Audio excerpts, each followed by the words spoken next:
บร้อยรู้จักถ่านหินไปเรียบร้อยมาในหัวข้อนี้เรามาดูที่ของเหลวกันครับของเหลวก็ไม่ใช่ตัวใครอื่นเลยฮะมันคือปิโตรเลียมฮะจำได้เนาะนะฮะปิโตรเลียมนะครับปิโตรเลียมฮะโอ้โหน้ำมันนะครับเรื่องนี้เรื่องใหญ่เลยนะฮะโอ้โหมีเรื่องราวเยอะแยะไปหมดเลยฮะมันมีเรื่องราวที่กระจายตัวกันอยู่หมดเลยนะครับพี่จะพามาดูกันทีละส่วนทีละเรื่องกันนะฮะค่อยๆไปกันทีละส่วนนะครับในส่วนของปิโตรเลียมนั้นนะฮะเนื้อหาในส่วนนี้นะครับจะเน้นหลักอยู่ที่อันดับแรกสุดก็คือการแยกนะฮะปิโตรเลียมอยู่ในสภาพรวมๆกันก่อนตอนแรกอยู่ในสภาพที่เราเรียกว่าครูดออยล์ก็คือน้ำมันดิบนะฮะน้ำมันดิบมาถึงไม่ใช่มาถึงเติมรถยนต์ใช้ได้เลยไม่ได้มาถึงปุ๊บใส่เครื่องสำอางทำเป็นลิปสติกได้เลยถูกไหมฮะเพราะน้ำมันดิบคือสารละลายซึ่งมีองค์ประกอบอยู่เป็นล้านๆชนิดอยู่ข้างในนั้นนะครับแล้วแต่ละชนิดก็จะมีสมบัติที่แตกต่างกันออกไปนะฮะบางตัวก็อาจจะทำเป็นรากยางได้บางตัวเหนียวบางตัวมีความข้นบางตัวจุดหลอมเหลวสูงจุดเดือดสูงบางตัวมีจุดเดือดต่ำบางตัวจุดระเบิดได้บางตัวเป็นเชื้อเพลิงได้หมดฮะงั้นทำยังไงดีนะทำยังไงดีเราได้ขุดออยล์มาแล้วขุดเจาะเจอตู้มีน้ำมันสีดำๆขึ้นมาเฮ้น้ำมันมาแล้วแต่ว่าไม่ใช่ไปใช้ได้เลยถูกไหมฮะตะวันออกกลางก็เจอน้ำมันเต็มไปหมดฮะใช่ไหมนะเอเชียกลางนั้นโอ้น้ำมันเพียบแต่น้ำมันพวกนั้นไม่ได้มาใช้ได้เลยเราต้องมาผ่านกระบวนการแยกก่อนโดยกระบวนการแยกที่ใช้นั้นเราจะนำครูดออยล์นะฮะหรือน้ำมันดิบนั้นมากั่นไม่ใช่กั่นเฉยๆถูกไหมครับน้องๆสงสัยย้อนดูบทที่2เราต้องทำการ fractional นะฮะ fractional distillation นะ fractional distillation หรือการลำดับส่วนถูกไหมฮะการลำดับส่วนสามารถแยกสารที่มีอุณหภูมิจุดเดือดใกล้เคียงกันได้ถูกไหมครับนะเพราะฉะนั้นโอ้โหมันก็จะซอยย่อยเลยนะฮะเราก็จะได้เป็นห้องนะครับเพราะฉะนั้นหอกลั่นพี่ก๊อปรูปนะฮะใช้ว่าก๊อปรูปเพราะว่าไม่ได้วาดเองพี่ก๊อปรูปใส่ไว้ให้ในหนังสือเราเรียบร้อยสภาพของหอกลั่นนะฮะลักษณะแบบนี้นะคร่าวๆเนาะแล้วก็แบ่งเป็นชั้นๆนะแบ่งเป็นชั้นๆนะฮะครูดออยล์ที่เข้ามาผ่านความร้อนในที่นี้ก็ขึ้นไปใครที่จุดเดือดต่ำสุดก็ขึ้นอยู่ข้างบนสุดได้ถูกไหมฮะแล้วก็เอามาใช้ประโยชน์ดึงมาใช้ประโยชน์ต่างๆกันว่าใครมีอะไรบ้างนะก็มีหลายตัวถูกไหมครับนะก็ว่ากันไปนั้นปิโตรเลียมในที่นี้ผ่านกระบวนการ fractional distillation เราจึงได้ปิโตรเลียมนะครูดออยล์นะมาผ่าน fractional distillation ก็จะได้ปิโตรเลียมออกมา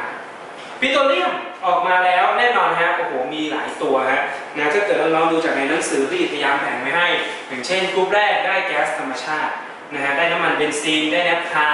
นะฮะน้ำมันดีเซลน้ำมันก๊าซหมดเลยจำยังไงดีข้อสอบเรื่องนี้จะออกถามด้วยกันอยู่2-3 อย่าง1ให้ถามว่าใครออกมาก่อนออกมาหลังขำเลยนะเพราะว่าไม่ว่าจะเป็นเด็กม.ต้นหรือเด็กม.ปลายคำถามเหล่านี้เหมือนกันนะฮะก็คือให้เรียงลำดับว่าใครออกก่อนใครออกหลังนะฮะเรียงลำดับจุดเดือดเรียงลำดับการกลั่นที่ออกมาก่อนนะฮะเรียงลำดับแล้วก็เอาไปใช้ประโยชน์อะไรบ้างนะฮะเพราะฉะนั้นในที่นี้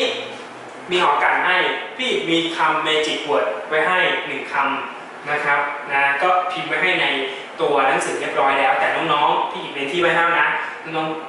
งจี้วงออกมานะคำนี้คืออะไรคำนี้คืออะไรจี้ออกมานะโอเคนะคำที่พี่อยากจะให้พวกเราจำได้การเกี่ยวข้องกับตัวนี้ก็คือ magic word ฮะถ้ามีรถเบนซ์นั่งก็จะดีนะฮะรอและบีจะพาเต๋าและต๋อยไปเที่ยวสุดขอบยังนะฮะสุดขอบยังทีนี้เนาะนะฮะถ้ามีรถเบนซ์นั่งก็จะดีรอและบีจะพาเต๋าและต๋อยไปเที่ยวนะม.ปลายก็เรียนอย่างนี้ไม่ต่างกันนะฮะลำดับของการเดือดคือเรียงแบบนี้ข้างซ้ายสุดนะครับก็คือจุดเดือดต่ำข้างซ้ายจุดเดือดต่ำนะฮะข้างขวามาเป็นข้างขวาจุดเดือดสูงนะฮะ ลำดับการกลั่นตัวนี้ออกมาก่อนเพราะจุดเดือดต่ำใช่ไหมจุดเดือดต่ำลอยออกมาปุ๊บก็ออกมาก่อนข้างบนนะฮะก่อนตัวนี้ออกมาหลังนะโอเคนะพยายามจะเป็นภาษาไทยนะครับนะก็ไม่รู้เขียนภาษาอังกฤษว่าไงนะ before after ก็กระไรอยู่นะครับโอเคทีนี้เรามาดูกันว่าแต่ละตัวถ้ามีรถเบนซ์นั่นก็จะดีหล่อและบีจะพาเต่าและต่อไปเที่ยวมีใครมีอะไรยังไงบ้างนะโอเคตัวแรกนะฮะถ้ามีคือมีเทนนะมีคือมีเทนก็คือกลุ่มของ natural gas นะกลุ่มของแก๊สธรรมชาตินะครับนี่มีเทนนะฮะกลุ่มที่2ถ้ามีรถเบนซ์คือเขียนในหนังสือนะครับเขียนในหนังสือของเราลงไปนะเบนซ์คือเบนซิน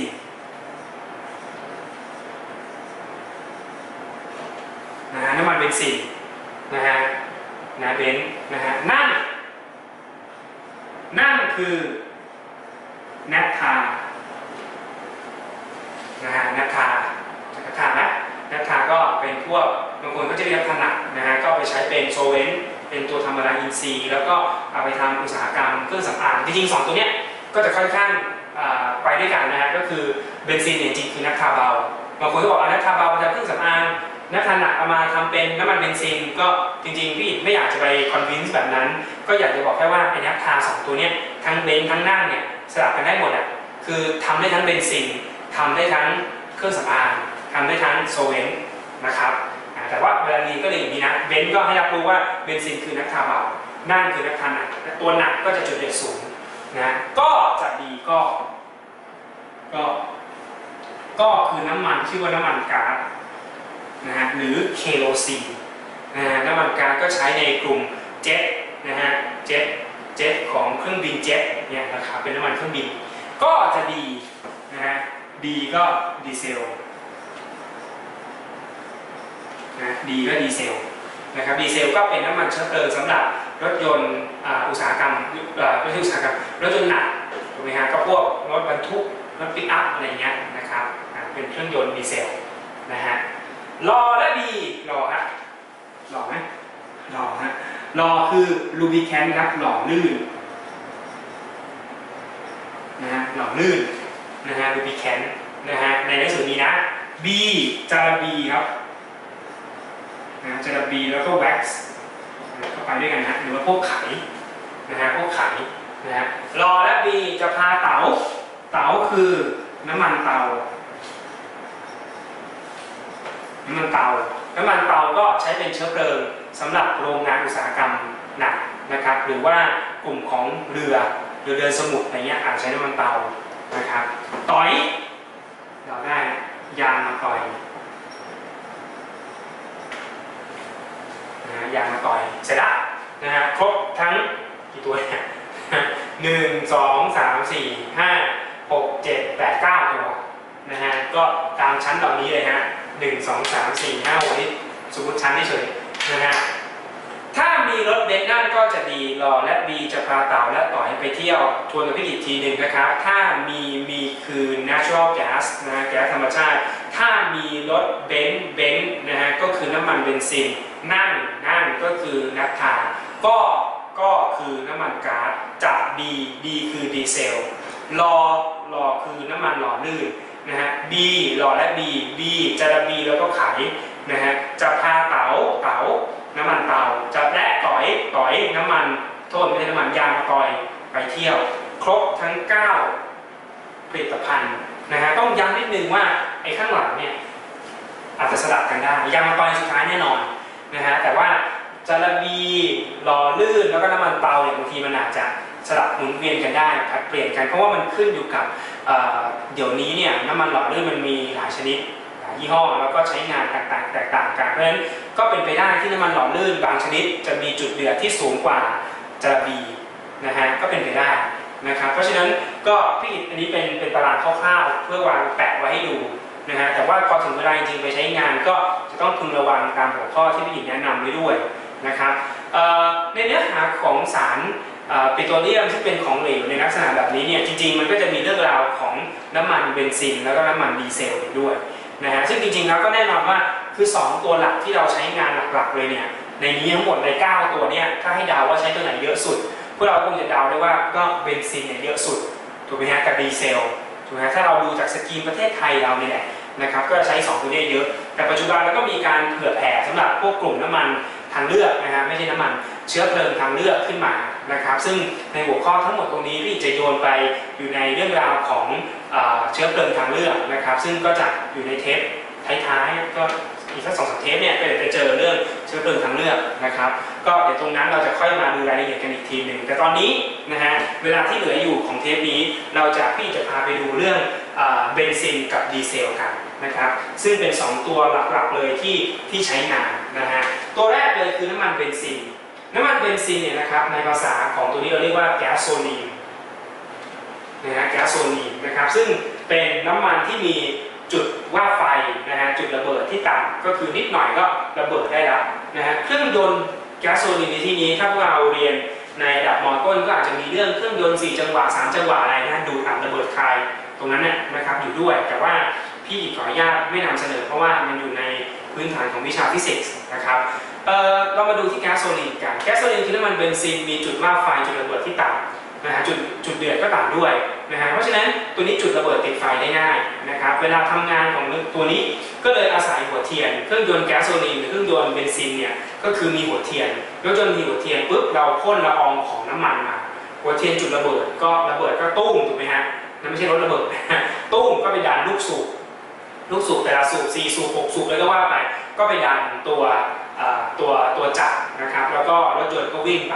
นะครับนี่คือกระบวนการมาเพราะฉะนั้นแก๊สโซลีนเนี่ยเรามีการกำหนดนะฮะระดับของแก๊สโซลีนนิดนึงก็คือเราดูจากตัวเลขที่เรียกว่าออกเทนนะเลขออกเทนนะครับหรือว่าออกเทนนัมเบอร์นะฮะซึ่งออกเทนนัมเบอร์ในที่นี้เราเปรียบเสมือนกับความสามารถในการจุดระเบิดของสารนะครับซึ่งเราก็จะเทียบกับสาร2ตัวในหนังสือมีนะฮะก็คือมีไอโซออกเทนกับnormal heptane นะครับถ้าสมมุติว่าเราบอกว่าเรามีน้ำมันเบนซินเลขออกเทนอยู่91ออกเทนนะฮะ number นะเท่ากับ91นะความหมายของตัวนี้นะฮะก็คือหมายถึงว่าตัวน้ำมันเนี่ยนะฮะมีความสามารถในการจุดระเบิดเหมือนกับสารที่ประกอบด้วยไอโซออกเทน91 ส่วนนะฮะและอีก9 ส่วนหรือ 9% เป็น normal heptane ถามว่าตัวน้ำมันเบนซินประกอบได้แค่2ตัวนี้ป่ะประกอบแค่ไอโซออกเทนกับ normal heptane ป่ะเปล่านะฮะไอโซออกเทนกับ normal heptane เป็นแค่ตัว standard ตั้งให้ดูเฉยโอเคนะฮะตั้งให้ดูเฉยแต่น้ำมันเบนซินมันก็หลากหลาย various เลยนะเนี่ยมันเหมือนกับว่าเราเอามาเป็นน้ำชนิดมาแบ่งแยกเนี่ยถามว่าเราจะได้สารที่โครงสร้างเดียวกันทั้งหมดในอันเดียวหรือเปล่าคำตอบก็คือไม่มีทางถูกไหมฮะเพราะฉะนั้นน้ำมันเบนซินคุณพ่อเราเติมมันวันนี้อาทิตย์หน้าต่อไปเติมอีกทีหนึ่งถามว่าได้สารละลายเหมือนกันเปียกไหมไม่มีทางโอเคไหมไม่มีทางเหมือนกันนะฮะแต่ว่าคุณสมบัติในการจุดระเบิดเหมือนกันคุณสมบัติในการจุดระเบิดเหมือนกันเพราะเราต้องการแค่ความสามารถในการจุดระเบิดนะเพราะฉะนั้นแก๊สโซลีนจึงเอาเลขออกเทนมาเป็นตัวคุยนะฮะซึ่งก็จะเปรียบเสมือนกับว่าความสามารถในการจุดระเบิดคือมีไอโซออกเทนอยู่ตามเลขมันก็คือในข้อนี้91นะฮะกับnormal heptane อีกที่เหลือก็คือเท่ากับ9นะเปอร์เซ็นต์นะครับอันนี้วิธีคิดในขณะเดียวกันถ้าเป็นดีเซลนะดีเซลไม่ใช่อาศัยการจุดระเบิดดีเซลอาศัยการอัดนะความดันอัดเข้าไปตัวมันอยู่ในเม็ดระเบิดตุ้มออกมาก็ใส่ลูกสูบก็วิ่งกันนะฮะตัวเลขดีเซลทำงานนั้นก็คือตัวเลขที่เรียกว่าตัวเลข C10 หนังสือมีนะครับที่สรุปสั้นๆเฉยๆนะฮะ C10 ของประเทศไทยประมาณนะ C10 ของบ้านเรานะฮะ C10 number ประมาณ50นะฮะความหมายก็คือเราเปรียบเหมือนนี้เลยฮะแต่ไม่ใช่คู่นี้แล้วนะฮะของ C10 จะประกอบด้วย C10 นะฮะ50%และอีกตัวหนึ่งตามหนังสือชื่อบอกก็คืออัลฟาเมทิลเลยนะนัททาลีเนี่ยนะฮะชื่ออย่างยาวเลยนะก็อีก 50% นะก็เหมือนกันคือดีเซลจริงๆไม่ได้มีแค่2ตัวนี้มีเป็นหมื่นเลยมีเป็นล้านแบบเลยนะฮะแต่ความสามารถในการให้พลังงานนั้น เปรียบเสมือนกับสารที่ประกอบไปด้วยตัวนี้ 50% แล้วก็อัลฟาเมทิลนัฟทาลีนอีก 50% นั่นเองนะครับพอเข้าใจนะในการบอกระดับนะครับถามว่าได้ออกเทนเกิน100ได้ไหมได้นะเพราะไอโซออกเทนก็ค่าหนึ่งของมันใครจุลระเบิดดีกว่าไอโซออกเทนก็เกิน100แล้วนะไม่ต้องหาใครอื่นเอทานอลเนี่ยเกินถูกไหมฮะนะเพราะฉะนั้นน้ำมันในท้องตลาดเนี่ยอย่างประเทศไทยเราเนี่ยก็มีการกำหนดสแตนดาร์ดไว้นะฮะคร่าวๆก็คือกำหนดสแตนดาร์ดว่าน้ำมันเบนซิน91อะไรเงี้ยก็91ก็คือทำแต่ละบริษัทก็ซื้อมาแล้วก็ทำตัวเองให้ได้91นะฮะทำความสามารถในการจุลระเบิดให้ได้91ก็ส่งขายได้นะฮะน้ำมันแต่ละยี่ห้อเหมือนกันไหมฮะไม่เหมือนกันนะครับเพราะว่าน้ำมันที่ขายคอมเมอร์เชียลที่เราขายอยู่เนี่ยจะเป็นเชลเป็นเอสโซเป็นปตทเป็นบางจากไม่เหมือนกันนะฮะเพราะว่าน้ำมันที่ผสมนั้นก็จะประกอบขึ้นจากตัวเบสน้ำมันนะครับผสมกับก็แอดดิทีฟสารเติมแต่งอะไรก็ว่าไปนะฮะ MTBE หรืออะไรก็แล้วแต่ก่อนใช้ตะกั่วหรือเลิกใช้แล้วนะฮะแล้วถ้าเกิดเรามีพวกเอทานอลนะในกรณีที่เราทำเป็นพวกน้ำมันเชื้อเพลิงที่เป็นทางเลือกก็ใส่เพิ่มเข้าไปอีกนะครับเพราะฉะนั้นน้ำมันเบสจะเหมือนกันแต่ว่าแอดดิทีฟของแต่ละยี่ห้อสูตรใครสูตรมันนะครับเพราะฉะนั้นน้ำมันแต่ละยี่ห้อเติมแล้วก็จะแตกต่างกันอันนี้เองฮะสูตรใครสูตรมันนะครับโอเคเพราะฉะนั้นอันนี้คือคร่าวๆเกี่ยวข้องกับคุณภาพของแก๊สโซลีนแล้วก็ดีเซลนะครับพี่ไม่ได้ลงไปในรายละเอียดของเครื่องยนต์นะฮะอันนี้อ่านได้ในวิทยาศาสตร์ม.ต้นในบทฟิสิกส์นะครับอื่นๆนะฮะแต่ในหัวข้อตรงนี้แนะนำแค่2ตัวที่จะเป็นตัวที่เราเจอกันบ่อยๆแทนก็คือทั้งเบนซินแล้วก็ดีเซลนะครับโอเคนะฮะนี่คือทั้งหมดของหัวข้อที่เป็นของเหลวนะครับเดี๋ยวพี่ทิ้งกระดานไว้ให้เดี๋ยวเจอกันที่พาร์ทต่อไปนะครับเชิญครับ